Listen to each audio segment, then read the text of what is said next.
जोहार साथियों, झार स्टडी डेस्क में आप सबका स्वागत है। आज का हमारा टॉपिक है झारखंड की धरातलीय स्वरूप।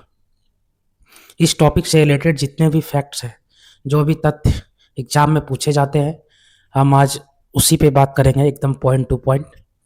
कोई बकवास नहीं होगा इस वीडियो में, सिर्फ वही बातें होंगी जो एग्जाम में पूछे जाते हैं। तो ध्यान से सुनिएगा और देखिएगा इस वीडियो को, अंत तक देखिएगा यह वीडियो। आपको ये वीडियो ख़त्म होते होते इस टॉपिक से रिलेटेड जितने भी फैक्ट्स हैं वो सब आपके दिमाग में सेट हो जाएगा। ठीक है, तो आइए शुरू करते हैं आज का टॉपिक, झारखंड की धरातलीय स्वरूप। झारखंड का धरातलीय स्वरूप, ठीक है। झारखंड की धरती का स्वरूप क्या है, कहाँ पठार है, कहाँ पहाड़ है, कहाँ पहाड़ी है, ये सब चीज़ के बारे में इस टॉपिक में पढ़ना है। ठीक है, तो चलिए शुरू करते हैं एकदम फैक्ट्स को जो एग्जाम में पूछा जाता है, कोई बकवास नहीं। तो सबसे पहले याद रखिएगा, छोटा नागपुर पठारी क्षेत्र प्रमुख भाग। ठीक है, झारखंड के धरातलीय स्वरूप का सबसे प्रमुख भाग क्या है, तो छोटा नागपुर पठारी क्षेत्र। ठीक है, फिर आगे देखिए, भारत के प्रायद्वीपीय पठार का उत्तर पूर्वी भाग। एग्जाम में सवाल पूछा जाता है कि भारत के किस हिस्से में स्थित है छोटा नागपुर का पठार, तो किस हिस्से में स्थित है, उत्तर पूर्वी भाग में स्थित है। ठीक है, फिर आगे है औसत ऊंचाई 760 मीटर। छोटा नागपुर पठार की औसत ऊंचाई कितनी है, 760 मीटर। सबसे ज़्यादा सवाल इस टॉपिक में औसत ऊंचाई से ही पूछा गया है अब तक एग्जाम में।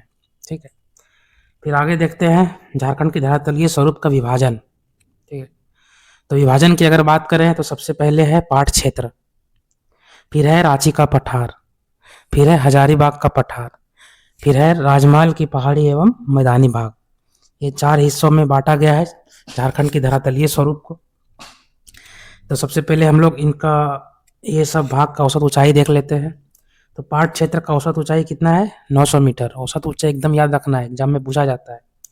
फिर रांची का पठार का औसत ऊंचाई कितना है, 600 मीटर।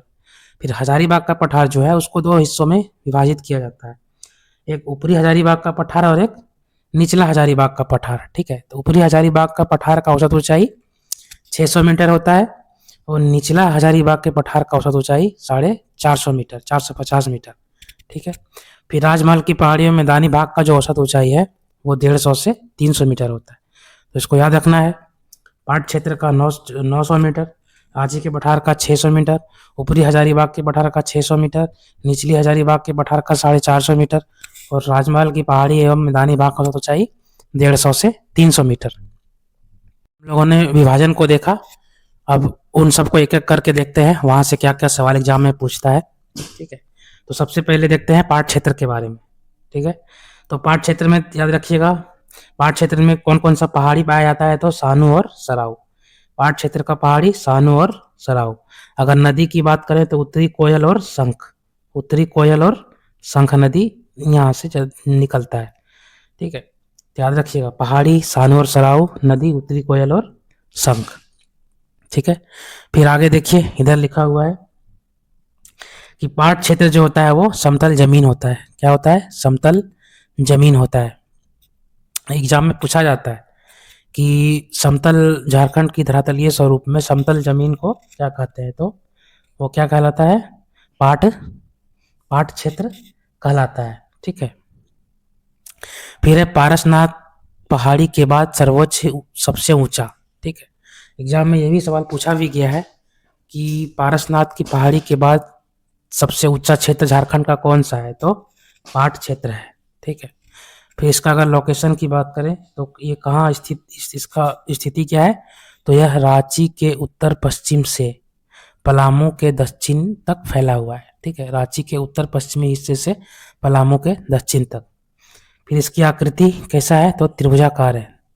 ऐसा ये देख सकते हैं, उल्टा त्रिभुज है, इसका आकृति कैसा है, त्रिभुजाकार। लेकिन उस त्रिभुज का जो शीर्ष है वो दक्षिण की ओर है और आधार जो है वो उत्तर की ओर है। ठीक है, ध्यान से देखिएगा, एक भी चीज इसमें बेकार का नहीं लिखा हुआ है, वही सारी चीजें लिखी हुई है जो एग्जाम में पूछ लिया जाता है। ठीक है, तो ये था। फिर आगे देखते हैं, झारखंड में जितने भी पार्ट हैं वो सबसे ऊंचे ऊंचे पार्ट जो है इन्हीं क्षेत्र में पाया जाता है। तो इस क्षेत्र में पाए जाने वाले 3 सबसे ऊँचे पहाड़ की बात करें तो कौन-कौन है? एक नेतरहाट है, एक महेशपुर है और एक जमीरा है। नेतरहाट पहाड़ की ऊँचाई 1180 मीटर, महेशपुर पहाड़ की ऊँचाई 1171 मीटर और जमीरा पहाड़ की ऊँचाई 1142 मीटर। ठीक है, एकदम ध्यान रखना, ये सब भी पूछा जाता है एग्जाम में। ठीक है, फिर एक और चीज़ है तश्तरी नुमा बारहवें का मैदान। तो एग्जाम में पूछ लिया जाएगा कि तश्तरी नुमा बारहवें का मैदान कहाँ स्थित है, तो कहाँ है? पहाड़ क्षेत्र में स्थित है। ठीक है, तो पहाड़ क्षेत्र को हम लोगों ने देखा, पहाड़ी कौन कौन सा? सानू और सराऊ। नदी कौन सा? उत्तरी कोयल और शंख। सबसे ऊंचे 3 पहाड़ कौन कौन से हैं? नेतरहाट, जमीरा, महेशपुर और जमीरा। नेतरहाट पहाड़ की ऊंचाई 1180, महेशपुर का 1171, जमीरा का 1142 मीटर। ठीक है, बारहवें का मैदान इसी में पहाड़ क्षेत्र में ही स्थित है, आकृति त्रिभुजाकार है। ठीक है, फिर आगे देखते हैं अब हम लोग रांची के पठार। तो रांची के पठार में क्या क्या सवाल आते हैं देखते हैं। तो यह झारखंड का सबसे बड़ा पठार है, झारखंड का सबसे बड़ा पठार रांची का पठार। आकृति चौकोर, रांची के पठार की आकृति कैसी है? चौकोर। ठीक है, और पहाड़ क्षेत्र का हम लोगों ने देखा था आकृति त्रिभुजाकार। तो ये था रांची का पठार को हम लोगों ने देख लिया। अब आगे आइए देखते हैं और क्या क्या है। तो देखिए, अब देखते हैं ऊपरी हजारीबाग का पठार। ठीक है, हजारीबाग का पठार को 2 हिस्सों में बांटा गया था, कौन कौन सा? ऊपरी और निचला हजारीबाग का पठार। सबसे पहले देखते हैं ऊपरी हजारीबाग का पठार।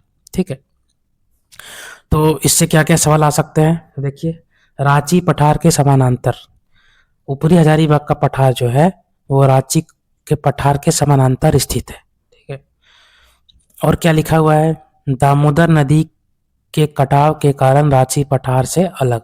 ठीक है, तो ऊपरी हजारीबाग का पठार जो था वो पहले रांची के पठार से जुड़ा हुआ था। ठीक है, उसी से जुड़ा हुआ था, लेकिन दामोदर नदी के कारण जो कटाव होते गया धीरे धीरे, उससे ये पठार ऊपरी हजारीबाग का पठार रांची के पठार से अलग हो गया। ठीक है, इसीलिए यह रांची पठार के समानांतर भी है। ठीक है, तो सवाल पूछेगा कि रांची के पठार के समानांतर कौन सा है? तो ऊपरी हजारीबाग का पठार। फिर देखते हैं निचला हजारीबाग का पठार। तो अगर हम लोग निचला हजारीबाग का पठार को देखें तो क्या क्या है? निम्नतम ऊंचाई वाला पठार, झारखंड का सबसे निचला पठार या कम ऊंचाई वाला पठार कौन है? तो निचला हजारीबाग का पठार।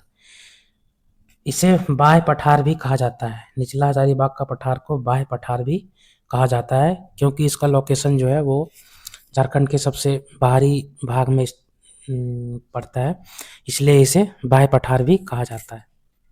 ठीक है, और है कि पारसनाथ की पहाड़ी, जिसे समेत शिखर भी कहा जाता है, वो कहाँ स्थित है? तो निचला हजारीबाग के पठार में ही पारसनाथ की पहाड़ी स्थित है। पारसनाथ की पहाड़ी की ऊंचाई कितनी है? 1365 मीटर, और यह किस नदी के किनारे है? बराकर नदी घाटी के किनारे। ठीक है, तो याद रखिएगा, झारखंड की सबसे कम ऊंचाई या न्यूनतम ऊंचाई वाला पठार निचला हजारीबाग का पठार। झारखंड की बाह्य पठार किसे कहा जाता है? निचला हजारीबाग का पठार। और पारसनाथ की पहाड़ी कहाँ स्थित है? तो निचला हजारीबाग के पठार। ठीक है, तो आगे देख लेते हैं इस टॉपिक से और क्या क्या सवाल आ सकते हैं। एक और देख लीजिएगा, चाईबासा का मैदान, झारखंड का मैदानी भाग है चाईबासा का मैदान। तो इसका ये देख लीजिए, झारखंड चाईबासा के मैदान के पूर्व में क्या है? ढालभूमि की श्रेणी है। पूछा जाएगा एग्जाम में कि चाईबासा के मैदान के पूर्व में क्या स्थित है? तो ढालभूमि श्रेणी। पूर्व में ढालभूमि श्रेणी, पश्चिम में सरंडा वन, पश्चिम में सरंडा वन, दक्षिण में कोल्हान पहाड़ी, दक्षिण में कोल्हान पहाड़ी। और ये पुरहाट की पहाड़ी जो है ये एक्चुअली पूरा उत्तर में नहीं है, ये पश्चिमोत्तर क्षेत्र में है। ठीक है, तो इसको भी याद रखिएगा। तो ये था टॉपिक हमारा आज का, एकदम पॉइंट टू पॉइंट, एक भी बातें बेकार नहीं है इस टॉपिक में। जितने भी बताया हमने आप लोगों को, सारी चीज़ों को याद रखना है और आसानी से याद हो भी जाएगा। ठीक है, वीडियो पसंद आए तो लाइक ज़रूर करिएगा। मिलते हैं किसी और वीडियो में, तब तक के लिए धन्यवाद।